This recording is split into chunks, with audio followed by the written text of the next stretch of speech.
اعلان بالفور 1917 یہودی آباد ہونے شروع ہو گئے، اور اصل میں اسی کے لیے خلافت کو منسوخ کرایا گیا۔ سلطان عبد الحمید، اگرچہ یہ ترکی خلافت جو ہے مرد بیمار کمزور، پھر بھی وہ مسلمانوں والا جذبہ اتنا تھا، انہیں بڑی سے بڑی رشوت پیش کی گئی تھی۔ ظاہر بات ہے یہودیوں سے بڑھ کر رشوت دینے والا کون ہو سکتا، جن کے ہاں ایسے بینکر ہوں جو 40 بلین ڈالر کا ایک چیک لکھ سکیں۔ پھر یہ کہ ان پر سیاسی دباؤ بہت ڈالا گیا۔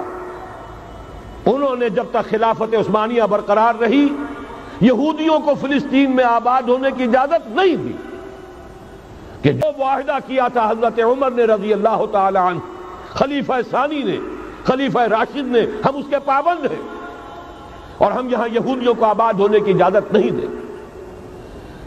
لہذا انہوں نے اس خلافت ہی کا بستر طے کرایا، اس لیے کہ نہ رہے بانس نہ بجے بانسری، نہ مسلمانوں کی وحدت ملی کی کوئی علامت دنیا میں باقی رہے، اور نہ مسلمان کسی مسئلے پر جمع ہو کر کوئی موقف اختیار کر سکے۔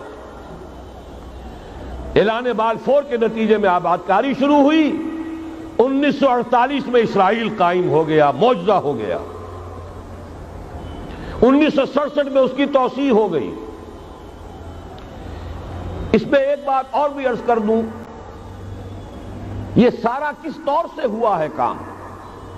آپ نے زائنزم کا نام تو سنا ہے، صہیونی تحریک۔ خود اس کا جو بابا آدم تھا، آرڈر آف الومیناٹی، 1776 یکم مئی یہ نظام قائم کیا وائساپ نے، اور اس نظام کے تحت فری میسنری اور lodges of the great Orient قائم کیے گئے۔ یہ سارا ہتھ کنڈا وہ ابلیسی نظام، اس کی تفصیل ایک کینیڈین آتھر نے لکھی ہے کتاب میں، پاونز ان دی گیم۔ یہ سارا دھندا ایک شیطانی چکر ہے، ابلیسی چال ہے، اور اس کے ذریعے سے اسرائیل قائم ہوا، اور اس کی توسیع بھی ہوئی 1967 میں۔ اب یہاں تک پہنچنے کے بعد ان کے پیش نظر بقیہ دنیا کی تسخیر اور اسے فتح کرنے کا معاملہ ہے، اور سب سے بڑھ کر اسلام کی بیخکنی اور اس کا راستہ روکنا، یہ ان کے پیش نظر ہے۔ یریدون لیطفئوا نور اللہ بافواہہم۔ صورت اس وقت کیا ہے؟ یورپ اور امریکہ سے آپ مشرق کی طرف آئیے، پہلے عالم عرب ہے، عرب مسلم ورلڈ۔ مجھے یہ کہتے ہوئے سخت دکھ ہو رہا ہے، پورا عالم عرب وہ فتح کر چکے، وہ عرب ممالک کے جو اسرائیل کے ساتھ کسی میز پر بیٹھ کر گفتگو کرنے کو تیار نہیں تھے۔ آپ دیکھ رہے ہیں کہ لائن لگ گئی۔ کبھی صرف انور سادات نے ریکگنائز کیا تھا، پوری دنیا میں شور مچا تھا، اس پر لعنت ملامت ہوئی تھی۔ اب تو ایک ایک کر کے، وہ شاہ حسن ہو چاہے شاہ حسین ہو، اب تو وہاں سے ویزے ختم ہو رہے ہیں۔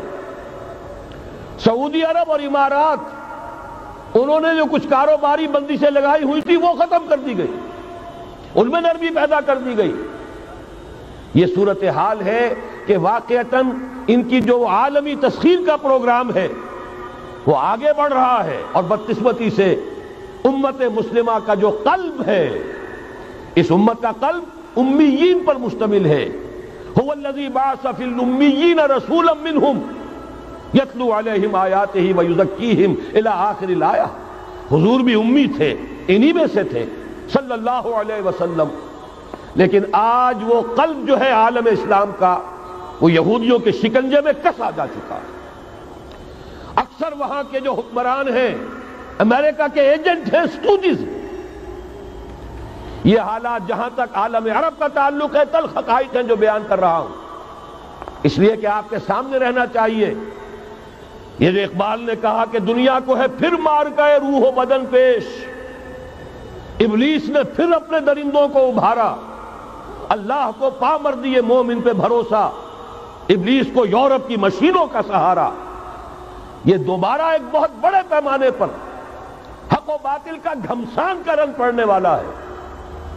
ملاحم کی جو حضور صلی اللہ علیہ وسلم نے پیشین گوئیاں فرمائی، الملحمۃ العظمی، تاریخ انسانی کی عظیم ترین جنگ جو ابھی آنے والی ہے، اس کو سمجھ لیجئے اچھی طریقے سے کہ اس میں جو قوتیں ایک دوسرے کے مقابل آ رہی ہیں وہ کون سی ہے۔ نیو ورلڈ آرڈر کہنے کو امریکہ کے زیر قیادت ہے، حقیقت میں امریکہ خود یہودیوں کے پنجے میں ہے۔ یہ وہی ابلیسی طاقت ہے جو آگے بڑھ رہی ہے۔ عالم عرب کو فتح کرنے کے بعد اب ان کے پاس اگلا عالم اسلام کا حصہ ہے، غیر عرب مسلم ورلڈ۔ ایران ہے، اس کے شمال مشرق میں ترکستان ہے، روسی اور چینی، مشرق میں افغانستان ہے، پاکستان ہے۔ یہ ایک بہت بڑا سالڈ بلاک ہے۔ اس کے بعد اگرچہ ہندوستان آتا ہے، بھارت، ظاہر بات ہے کہ وہاں مسلمان اقلیت میں ہے سوائے کشمیر کے، لیکن یہ نوٹ کیجئے کہ وہاں بھی کم سے کم 15-18 کروڑ مسلمان موجود ہیں۔ آج بھی دنیا کا سب سے بڑا ملک جس میں مسلمانوں کی تعداد اور جن کی نفری سب سے بڑھ کر ہے وہ بھارت ہے۔ اس کے بعد پھر انڈونیشیا، ملائیشیا ہے، اس سے آگے ہے پھر فار ایسٹ، ابھی انہیں فتح کرنا ہے۔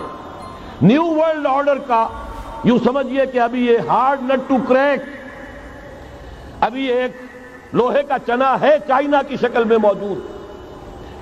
اور مجھے یاد آ رہا ہے ڈی گال کے الفاظ بہت سے لوگوں نے سنے ہوں گے، اس نے کہا تھا کہ ہم نے خام خواہ روس کو اپنا دشمن بنا لیا ہے، وہ تو ہمارا بھائی ہے، وائٹ ریسس، وہ تو بنیادی طور پر یورپین قوم ہے۔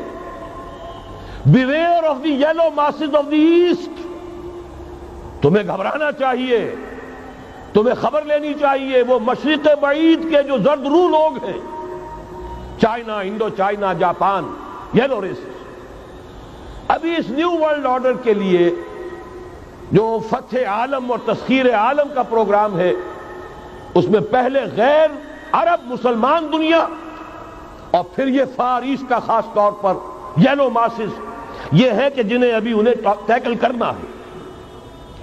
اور اسی لیے میں عرض کرنا چاہتا ہوں، حقائق ہمارے سامنے رہنا چاہیے۔